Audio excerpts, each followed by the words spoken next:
from the Pinot Noir of Burgundy to the Pinot Noir of France, or of southern France, I should say. Grenache. Yes. Now, Grenache, look, it gets a bit of a hard... It gets treated pretty hard, I think. I think there aren't many producers who actually really put their heart and soul into Grenache, sadly. Into Grenache. And it can be absolutely miraculous, but it's a bit like Pinot Noir, really. Yeah, it is. It really needs special places. And it's funny you should say that, actually, because there's quite a few Australian makers who feel the same about Grenache, that it is a grape that really you need to think of it in terms of Pinot.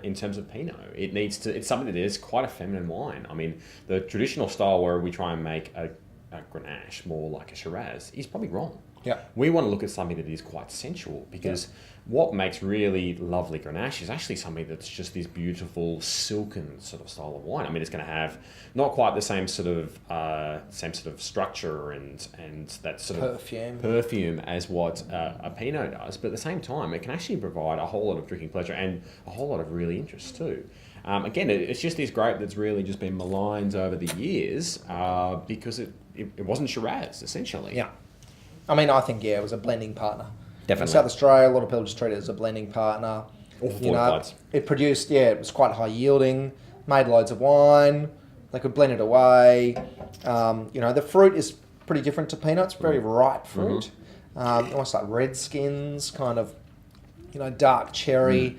Alcohols, often quite high. 14 is probably minimum. That's right, and it needs the sunshine to be able to get right, which is why it tends to be South Australia, warm climate. I mean, I actually think, and this is pretty controversial, but I think, a lot of McLaren Vale could be better for Grenache than Shiraz. Yes. Well, the argument is that the Barossa Valley is actually better suited to Grenache and Mourvedre or Mataro than it actually is for Shiraz. I mean, obviously that's a contentious point, but as far as when you're looking at it in the vineyard, it's something that it is quite drought tolerant. It likes hot, it likes heat, it likes sandy soils, which is there's plenty of those in McLaren Vale and the Barossa. Loads. And so as a result, you end up with a grape that is actually probably better suited than a lot of other varieties. So what do you look for in Grenache? What do you? What do I look for? Okay, there's one, I could probably say what I don't like in Grenache, and we're talking about oak. And I think that Grenache is one variety where you need to be very careful about the way that oak is used. I think because it is quite feminine and it is quite light, and it's all about this lovely bright red fruits that you really want to try and preserve, that when people try and give it too much oak, they will put too much in new oak, it actually tends to sort of hide that beautiful red fruit. Yeah. And I think that what I'm looking for then is something that is going to be quite fruit dominated, something that really just showcases this is great fruit, we've grown something that's amazing. I don't really want to taste that much oak at all. So if there's one thing that I'm really looking for, Angus, is actually really not obvious oak at all. Yeah, I like them to have a bit of savouriness to it. Definitely. A bit of animal, a bit of horse to them.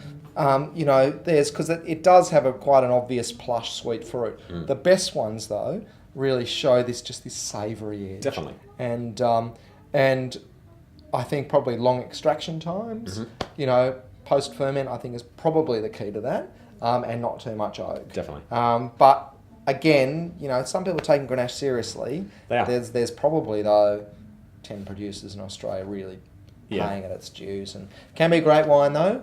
And I think look out for it, especially food wine with some with some stew or something like that. Can be beautiful. And now we're just talking about this in purely the context of being straight Grenache, but what we're sort of glossing over a little bit here is simply how well it goes in a blend. I mean, the classic blend is just, we're talking before about Shiraz. The classic Grenache, Shiraz, Mourvedre blend is something that really is, it's almost like the archetypal blend for what you can really do in the Barossa. Just using one region in particular that really shows that you can alter the percentages each year to try and make what is the most obvious wine for the year. There's going to be like, this is the very best we can make for this year. Like, for example, in 2010 when they had crap yields, they might have less Grenache. Less Grenache. So instead the Shiraz was quite good in 2010, so you just bump up the Shiraz. So as a result, it ends up as this component that is the most, such an important component that is into making what is probably the best blend out of the Barossa. Indeed. So there is Grenache.